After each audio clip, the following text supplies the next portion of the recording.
మనకు vegetarian, non vegetarian diet. యూజువల్‌గా humans vegetarian నుంచి నాన్ వెజిటేరియన్ నుంచి. కానీ నాన్ వెజిటేరియన్ డైట్స్‌కి కొన్ని కొన్ని అంటే తెలియకుండా కొన్ని కొన్ని సైడ్ ఎఫెక్ట్స్ ఉంటాయి. దాంట్లో ముఖ్యంగా ఏంటంటే మన నాన్ వెజిటేరియన్ డైట్‌లో ఎక్కువ అంటే కొలెస్ట్రాల్ అవన్నీ ఉంటాయి కాబట్టి మన బాడీలో ఉన్నటువంటి కొన్ని ఆర్గన్స్ క్లాగ్ అయ్యే ఛాన్స్ ఎక్కువ ఉంటాయి. అంటే ఎక్కువ గూడా ఇప్పుడు మనం రెడ్ మీట్ తీసుకునేవాళ్ళు. రెడ్ మీట్ అంటే యూజువల్‌గా అది మటన్ గానీ, బీఫ్ గానీ వీటిలో ఏంటంటే ఈ రెడ్ మీట్‌లో ఎక్కువ అథెరోస్క్లెరోసిస్ అంటే హార్ట్ వెసల్స్ బ్లాక్ అవ్వటం గానీ, కొన్ని రకమైన క్యాన్సర్స్ కానీ అధికంగా వచ్చే ఛాన్స్ ఉంటాయి. కాబట్టి మనం రెడ్ మీట్‌ని వీలైనంత వరకు అవాయిడ్ చేయడం చాలా మంచిది. ఆర్ చాలా రెడ్యూస్ చేసుకోవడం చాలా అవసరం. ఎప్పుడైతే మనం ఈ non vegetarian high protein diet తీసుకుంటామో, సాధారణంగా మన బాడీ ఒక లిమిట్ కన్నా ఎక్కువ డైజెస్ట్ చేయటం అనేది నాట్ పాసిబుల్. అందుకని ఏంటంటే, మన స్మాల్ ఇంటెస్టైన్స్‌లో మనం వెళ్తూ ఉన్నప్పుడు, ఈ ప్రోటీన్స్ అన్నీ కూడా హై ప్రోటీన్ తీసుకున్నప్పుడు అవన్నీ కూడా మన బాడీలో అల్టిమేట్‌గా లార్జ్ ఇంటెస్టైన్, కోలన్‌కి వెళ్ళిపోయి అట్లా ఉండిపోతాయి. ఎప్పుడు కూడా ఈ నాన్ వెజిటేరియన్ డైట్ అనేది మన కోలన్‌కి అంత మంచిది కాదు. ఎందుకంటే constant contact with the mucosa వల్ల కానీ, అక్కడున్న బ్యాక్టీరియా ఆ ప్రోటీన్‌ని డైజెస్ట్ చేసి రిలీజ్ చేసే కెమికల్స్ కానీ, ఇవన్నీ కూడా ఒక రకమైన సైడ్ ఎఫెక్ట్ క్రియేట్ చేస్తూ ఉంటాయి. కాబట్టి యూజువల్‌గా నాన్ వెజిటేరియన్ డైట్ అంటే తీసుకునే వాళ్ళకి ఎక్కువ సైడ్ ఎఫెక్ట్స్ వస్తూ ఉంటాయి. అంటే ఒక రకమైన కొన్ని క్యాన్సర్స్ కానీ, లేకపోతే పైల్స్ లాంటి ప్రాబ్లమ్స్ కానీ, ఫిస్టులా కానీ ఇలాంటివన్నీ కూడా నాన్ వెజిటేరియన్ డైట్ తీసుకున్న వాళ్ళకి వెజిటేరియన్స్ కన్నా ఎక్కువ వచ్చే ఛాన్స్ ఉంటూ ఉంటాయి. అదేవిధంగా మీరు చూసారంటే ఎప్పుడైతే మనం high cholesterol, high red meat తీసుకుంటామో హార్ట్ అటాక్స్ వచ్చే ఛాన్సెస్ కూడా ఎక్కువగా ఉంటాయి.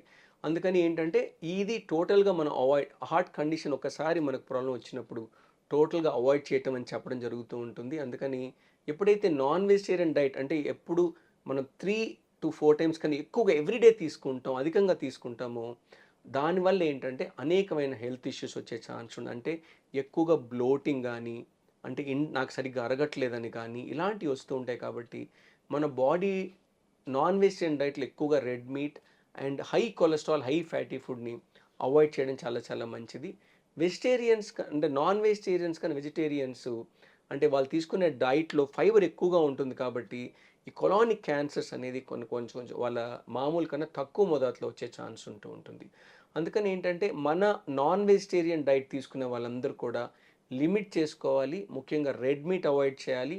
హై కొలెస్ట్రాల్, హై ఫ్యాట్ ఉన్న ఫుడ్స్‌ని టోటల్‌గా అవాయిడ్ చేయాలి. ఎందుకంటే, ఇప్పుడు మన బ్లడ్ వెసెల్స్ ఎక్కడెక్కడైతే ఉంటాయో, అంటే అది హార్ట్, కిడ్నీ, కాళ్ళకి ఇవన్నీ కూడా అంటే ఎప్పుడైతే అథెరోజెనిసిస్ అనేది స్టిమ్యులేట్ అవుతూ ఉంటుందో ఈ రెడ్ మీట్ వల్ల, తొందరగా హెల్త్ ఇష్యూస్ వచ్చేస్తూ ఉంటాయి. అంటే అది బ్రెయిన్ స్ట్రోక్ దగ్గర నుంచి, హార్ట్ అటాక్ దగ్గర నుంచి, కిడ్నీ ప్రాబ్లమ్ దగ్గర నుంచి, కాళ్ళల్లో బ్లడ్ క్లాట్స్ అంటే ఇవన్నీ కూడా ఎక్కువగా ఉంటాయి. కాబట్టి మనకు వెజిటేరియన్ డైట్ అనేది నాన్ వెజ్ అయితే మనం ఇమిడిపోవటం, లేకపోతే నాన్ వెజ్ వాళ్ళు డైట్‌ని కావాలని వెజిటేరియన్ కాంటెంట్ కూడా పెంచుకోవడం చాలా చాలా ఇంపార్టెంట్. ఎందుకంటే మన ట్రెడిషనల్ ఇండియన్ కల్చర్‌లో మన నాన్ వెజిటేరియన్ అనేది వన్స్ ఇన్ ఏ వీక్ తీసుకోవటము, like twice in a week తీసుకోవడం జరుగుతూ ఉండేది. ఇప్పుడేంటంటే ఎవ్రీడే నాన్ వెజిటేరియన్ డైట్‌కి మనం వచ్చేస్తున్నాం కాబట్టి అది మన హెల్త్‌కి అంత మంచిది కాదు.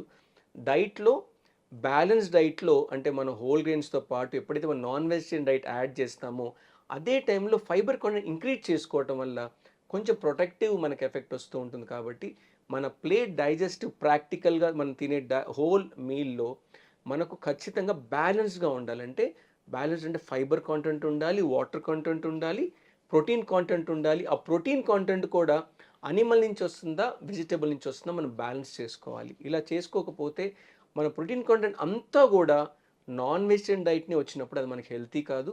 మనకు అనేకమైన హెల్త్ ఇష్యూస్ వస్తూ ఉంటాయి. అంటే హెల్త్ ఇష్యూస్ అంటే అది ఫ్యాటీ లివర్ దగ్గర నుంచి, అంటే హార్ట్ అటాక్ దగ్గర నుంచి, అంటే బ్లడ్ వెసల్స్ క్లాట్ అయిపోయి థ్రాంబోఎంబాలిజం దగ్గర నుంచి అనేకమైన ప్రాబ్లమ్స్ వస్తాయి. కాబట్టి నాన్ వెజిటేరియన్ డైట్ తీసుకునే వాళ్ళు ఒక లిమిటెడ్‌గా తీసుకోవాలి. ఒక లిమిట్‌ని మించి తీసుకోకూడదు. డైట్ మొత్తం నాన్ వెజిటేరియన్ ఉండకుండా బ్యాలెన్స్ డైట్ అనేది తీసుకుంటే అనవసరమైన అంటే హెల్త్ ఇష్యూస్‌ని రాకుండా మనం కాపాడుకోవచ్చు. ఎందుకంటే నాన్ వెజిటేరియన్ హయ్యర్ క్వాంటిటీలో తీసుకున్నప్పుడు ఇప్పుడు చూసారంటే కొలానిక్ క్యాన్సర్స్ అవన్నీ కూడా ఎక్కువైపోతున్నాయి. కాబట్టి దాన్ని ప్రొటెక్ట్ చేయటం కోసం ఎప్పుడైతే నాన్ వెజిటేరియన్ డైట్ తీసుకుంటారో దాన్ని అంటే కాంటెంట్ తగ్గటానికి అధికంగా ఫైబర్‌ని కూడా యాడ్ చేస్తే మళ్ళీ కొంతవరకు మన దగ్గర మనకు అంటే రిస్కీ ఫ్యాక్టర్ అంటే మన కొలాన్ రిస్క్ దగ్గర నుంచి తగ్గించడానికి ఆస్కారం ఉంటుంది. కాబట్టి non vegetarian diet need to be అంటే మనం మిగతా డైట్ మనం బ్యాలెన్స్ చేసుకొని చాలా చాలా అవసరం.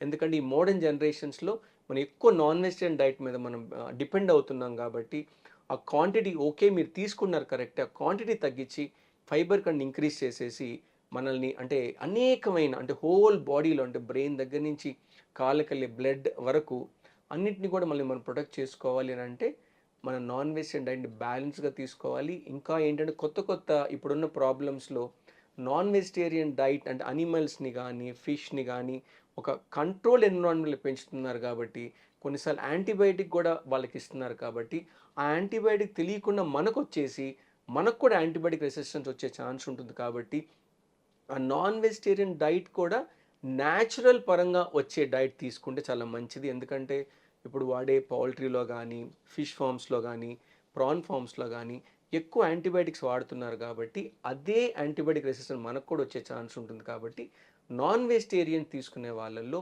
ఈ రిస్క్ అధికంగా ఉంటుంది. అంటే మనమే యాంటీబయాటిక్ రెసిస్టెన్స్ క్రియేట్ చేసే ఛాన్స్ ఉంటుంది కాబట్టి ఈ డైట్ అంటే నాన్ వెజిటేరియన్ డైట్ ఎక్కడి నుంచి వస్తుందో కూడా మనం చూసి న్యాచురల్‌గా తీసుకుంటే కొంతవరకు మనకు అంటే సేఫ్టీ అనేది ఉంటుంది కాబట్టి ఇలాంటి మనం డైట్‌ని ఇలాంటి చిన్న చిన్న జాగ్రత్తలు అంటే ఎవరైతే నాన్ వెజిటేరియన్ డైట్ తీసుకుంటున్నారో అది సోర్స్ ఆఫ్ డైట్ అంటే అది యూజువల్‌గా అంటే మనం లీన్ మీట్ అన్న అయి ఉండాలి.